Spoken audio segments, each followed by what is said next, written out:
पाकिस्तान का जदोजहद का यही मकसद था कि इस मुमलिकत का हर बाशिंदा इज्जत और खुददारी की जिंदगी बसर करेगा।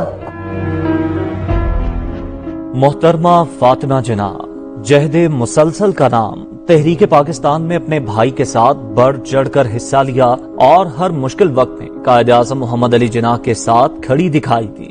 फातिमा जिन्ना 1893 में कराची में पैदा हुई।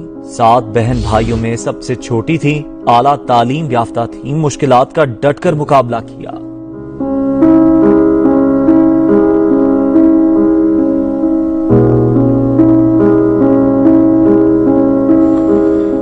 फातिमा जिन्ना ने तहरीक पाकिस्तान के दौरान खवातीन को मुतहर्रिक किया, खवातीन की फलाह बहबूद के लिए एसोसिएशन भी बनाई। फातिमा जिन्ना ने कायद आज़म की जिंदगी की आखिरी दिहाई में न सिर्फ उनका साथ दिया बल्कि उनकी हिम्मत बढ़ाई और बवक्ते जरूरत काबिल अमल मशवरे दिए। मोहतरमा फातिमा जिन्ना अपने भाई की वफात के बाद भी कई बरस तक जिंदा रहीं। क़याम पाकिस्तान में भरपूर किरदार की वजह से ही कौम ने उन्हें मादरे मिल्लत का खिताब दिया।